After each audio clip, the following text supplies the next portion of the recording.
विषयान् पुंसः संगस्तेषु उपजायते संगात् संजायते कामः कामात् क्रोधोऽभिजायते क्रोधात् भवति सम्मोहः सम्मोहात् स्मृतिविभ्रम स्मृतिभ्रंशात् बुद्धिनाशो बुद्धिनाशात् प्रणश्यति या निशा सर्वभूतानां तस्यां जागृति संयमी यस्यां जागृति भूतानि सा निशा पश्यतो मुनेः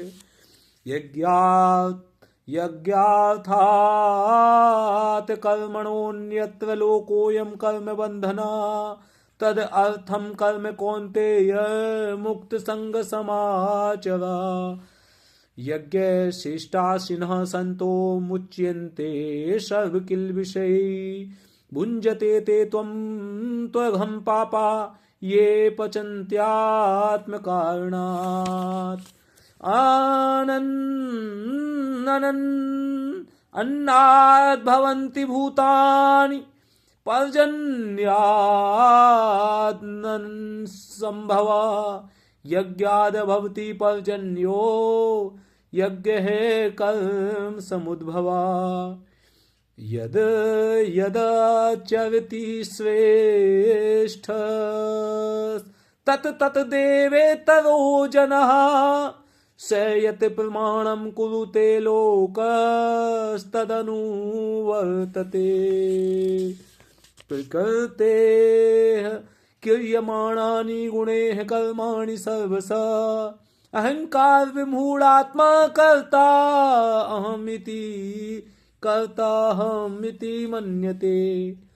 श्री भगवानुवाच कामेश क्रोधेश रजो गुणसमुद्भव महासनो महापाप्मा विधयेनमिह वैरिणम्। श्री भगवानुवाच इमं विवस्वते योगं प्रोक्तवान् अहम् अव्ययम् विवस्वान् मन्वे प्राह मनुरीक्ष्वाके ब्रवीत् एवं परम्परा प्राप्तम् इमं राजर्षयो विदुः स काले नेह मेहता योगो नष्टः परन्तपः स एवायं मया तेद्य योगः प्रोक्त पुरातनः भक्तोऽसि मे सखा चेति रहस्यं ह्येतद् उत्तमम् यदा यदा हि धर्मस्य ग्लानिर्भवति भारत अभ्युत्थानं धर्मस्य तदात्मानं सृजाम्यहम् पवित्राणां साधूनां विनाशाय च दुष्कृताम्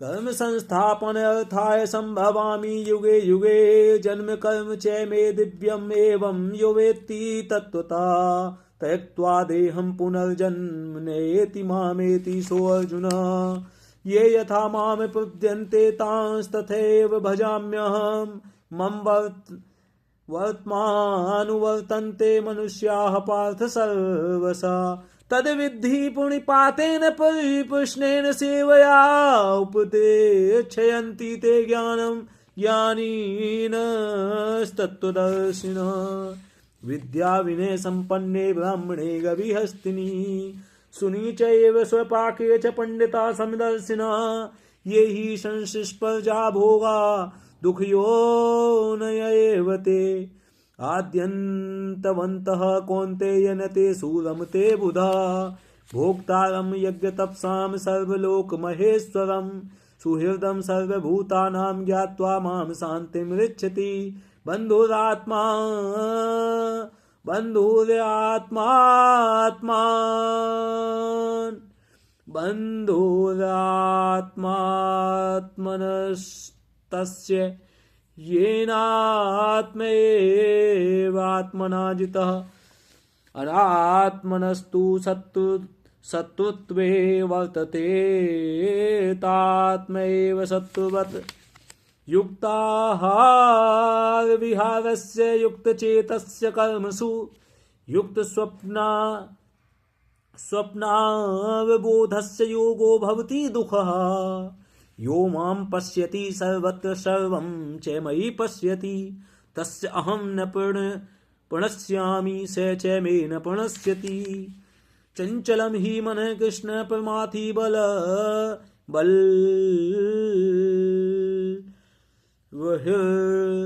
बलविह्वलम् तस्याहं निग्रहं मन्ये या वायोरिव सुदुष्करम् श्रीभगवानुवाच असंशयं महाबाहो मनो दुर्निग्रहं चलम् अभ्यासेन तु कौन्तेय वैराग्येण च गुह्यते योगिनामपि सर्वेषां मद्गतेनान्तरात्मना श्रद्धावान् भजते यो मां स मे युक्ततमो मता मनुष्याणां सहस्रेषु कश्चिद् यतति सिद्धये यततामपि सिद्धानां कश्चिन्मां वेत्ति तत्त्वता भूमिरापोऽनलो वायु खं मनो बुद्धिरेव च अहङ्कारिति यं मे भिन्ना प्रकृतिरष्टधा मततः परतरं नान्यत् किञ्चिदस्ति धनञ्जय मयि सर्वमिदं प्रोक्तं सूत्रे मणिगणा एव देवी हि एषा गुणमयी मम माया दुरत्तया मामेव ये प्रपद्यन्ते मायामेतां तरन्ति ते न मां दुष्कृतिनो मूढा प्रपद्यन्ते नराधमा माययापि हिरतज्ञानासुरं भावमाश्रिता चतुर्विधा भजन्ते मां जनाः सुकीर्तिनो अर्जुन अर्थो जिज्ञासु अर्थार्थी ज्ञानी च भर्तृषभ बहूनां जन्मनाम् अन्ते ज्ञानवान् मां प्रपद्यते वासुदेव सर्वमिति स महात्मा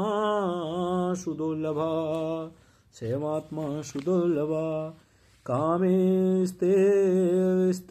स्थिरहिरतज्ञानाः प्रपद्यन्ते अन्यदेवता तं नियममास्थाय प्रकृत्या नियताः स्वया अव्यक्तं व्यक्तिम् आपन्नं मन्यते मां बुद्धया परं भावं जानन्तो मम अव्ययम् अनुत्तमम् नाहं प्रकाशः सर्वस्य योगमाया समावृतः मूढोऽयं नाभिजानाति लोको मामजम् अव्ययम् वेदाहं संतीतानि वर्तमानानि च अर्जुन भविष्याणि च भूतानि मां तु वेद न कश्चन येषां तु अन्तर्गतं पापं जनानां पुण्यकर्मिणां ते द्वन्द्वमोहनिर्मुक्ता भजन्ते मां दृढव्रता अन्तकाले च मामेव स्मन्मुक्त्वा कलेवरम् यः प्रयाति स मद्भावं याति नास्त यत्र संशय यं यं वापि स्मन् भावं त्यजन्ते ते कलेवरं तं तमेवेत्ति कौन्तेय सदा तद्भावभाविता तस्मात् सर्वेषु कालेषु मामनुस्मरयुद्धे च मयि अर्पितमनो बुद्धि मामेवेश्यस्य संशय मामुपेत्य पुनर्जन्म दुःखाल्यं न शाश्वतं नाप्नुवन्ति महात्मानः संसिद्धिं परमां गता ब्रह्मभुवनाल्लोकाः पुनरावर्तिनो अर्जुन मामुपेत्य तु कौन्तेय पुनर्जन्म न विद्यते राजविद्या राजगुह्यं पवित्रम् इदम् उत्तमम् प्रत्यक्षावगमं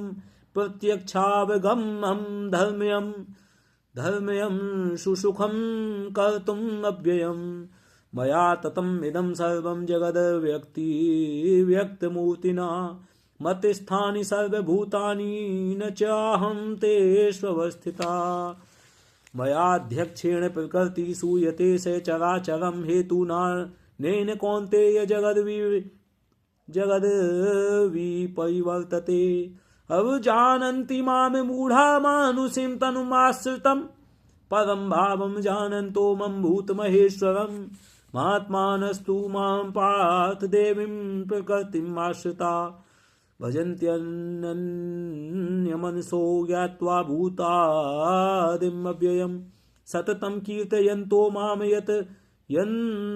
यतन्तश्च दृढव्रता नमस्यन्तश्च मां भक्त्या नित्ययुक्ता उपासते। अनन्यास चिन्तयन्तो मां ये जना पर्युपासते तेषां नित्याभियुक्तानां योगक्षेमं वहाम्यहम्। यान्ति देवव्रता देवानि पितॄन् यान्ति पितृव्रता भूतानि यान्ति भूतेज्या यान्ति मदयाजिनोऽपि माम्। पत्रं पुष्पं फलं तोयं यो मे भक्त्या प्रयच्छति तद् अहं भक्त्युपहृतमश्नामि प्रियतात्मना। यत् करोसि यद् स्नासि यद् यज्जुहोसि ददासि यत् तपस्यसि कौन्तेय तत् कुरुष्व मदर्पणम्। भगवद गीता 9.29 अध्याय 9 श्लोक संख्या 29। यहीं पर समाप्त करते हैं आज का पाठ। समोहम सर्वभूतेषु न मे द्वेषोऽस्ति न प्रियः ये भजन्ति तु मां भक्त्या मयि तेषु चाप्यहम्। भगवान के समोहम सर्वभूतेषु, सब भूतों में, सब जीवों में, सब लिविंग एंटिटीज में, in the all the living entities are equal, all the living entities are equal to me. Lord Sri Radha Krishna is saying that all the living entities are equal. Samoham, I am also equal to all. Right to equality, right to equality का जो भाव आता है कि सब में समानता होनी चाहिए, तो जो बुद्धम शरणम गच्छामि, जहां से ये आपको संविधान प्राप्त हुआ है, संविधान में समानता का बात की गई है, तो भगवान श्री कृष्ण भी कहते हैं समोहम सर्वभूतेषु न मैं द्वेषो अस्ति न प्रिय। न मुझे कोई प्रिय है, न मैं किसी से द्वेष करता हूं, न मेरा किसी से झगड़ा, न मेरा कोई प्रिय। समोहम, मैं सब में समान हूं, इक्वल है। राइट टू इक्वलिटी मैं खुद दे रहा हूं, मैं सब में राइट टू इक्वलिटी का भाव करने को दे रहा हूं। तो संविधान में भी अगर राइट टू इक्वलिटी की बात हुई है, तो वो भी भगवान 9.29 में भगवद गीता में खुद कह के उस बात को रखवा रहे हैं कि समोहम सर्वभूतेषु, समोहम, मैं सब में समान हूं, सम हूं, इक्वल हूं। समोहम, अहम मतलब मैं, सम मतलब इक्वल, मैं सब में इक्वल हूं। समोहम सर्वभूतेषु, सर्व यानी ऑल, सब में, भूत मतलब जीव, लिविंग एंटिटी, आत्मा, सोल, रूह, मैं सब में इक्वल हूं, सबके लिए समान। न द्वेषो अस्ति न प्रिय, न मुझे कोई किसी से दोष है, अस्ति माने है, प्रिय माने प्रिय, न मुझे किसी से दोष है, न कोई मेरा प्रिय, न कोई दुश्मन है, मेरे लिए सब समान है, मैं सबके लिए समान हूं। ये भजंती तू माम भक्त्या मयि तेषु चाप्यहम्। लेकिन यहीं पर भगवान ने कह दिया, जो मुझको प्रेम से भजते हैं, मैं भी उनको प्रेम से भजता हूं। जो मुझको द्वेष से भजते हैं, तो उनको द्वेष का भाव उत्पन्न होता है। रामचरितमानस में भी प्रभु मूर्त देखी तिन तैसी। तो जिस प्रकार से जो लोग भगवान को भजते हैं, भगवान भी उनसे वैसा ही प्रेम, reflection is the cause of action, action का एक रिफ्लेक्शन आता है। तो जैसा आप भगवान की ओर प्रेम से देखोगे तो भगवान प्रेम से देखेंगे, दुश्मन की निगाह से देखोगे भगवान आपको दुश्मन की निगाह से दिखाई देंगे, और वही आपको भगवान करेंगे।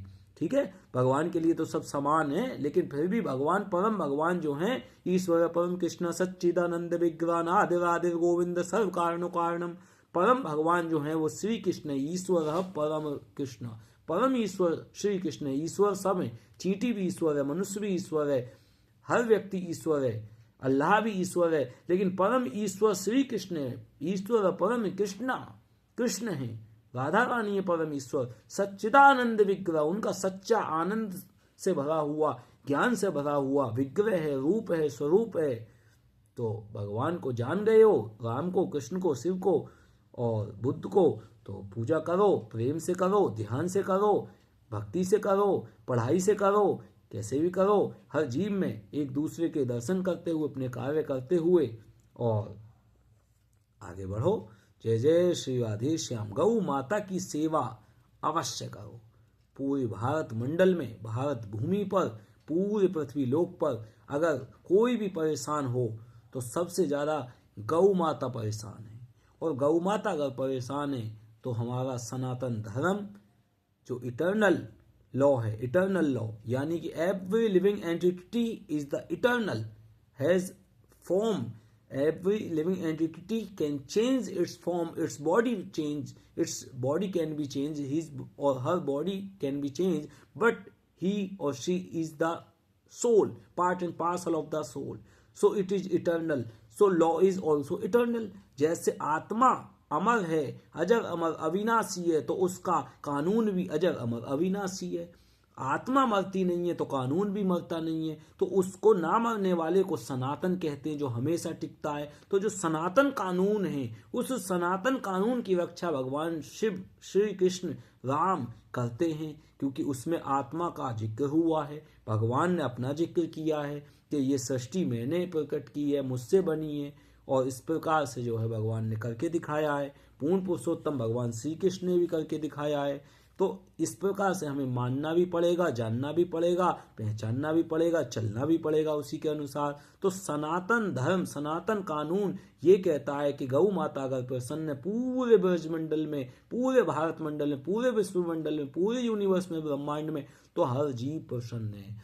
गौ माता को क्या चाहिए? अन्न चाहिए, भोजन चाहिए, भूसा चाहिए, खाने को खल चाहिए। शुद्ध रूप में ही नहीं मिल पा रही, उसमें भी कितनी मिलावटें, लोहा पीस के मिला देते हैं। अरे शुद्ध खल उसको खिला दो, शुद्ध भूसा खिला दो, और उसका गोबर पाथ लो, उसके गोबर से ऊर्जा बना लो, और गाय का दूध निकाल लो अपने घर के लिए, देसी गाय का, और आस पड़ोस में सबको प्रमोट करो देसी गाय माता को, उनकी रक्षा करो। इसी से भारत भूमि हमारी प्रसन्न हो जाएगी। भारत भूमि प्रसन्न हो गई, गाय प्रसन्न हो गई, प्रकृति प्रसन्न हो जाएगी, तो फल भी प्रसन्नता में मिलेंगे। फल फ्रूट हमें जो मिलेंगे रासायनिक खादों से अलग हटके मिलेंगे, देसी खाद से मिलेंगे अच्छे। इंसानों की बीमारी दूर हो जाएगी। यही तो सत्यता की ओर चलने का मार्ग है। पहला सुख निरोगी काया, जब शरीर सुखी होगा तभी तो आप भजन भक्ति कर पाओगे। जय जय श्री राधे श्याम।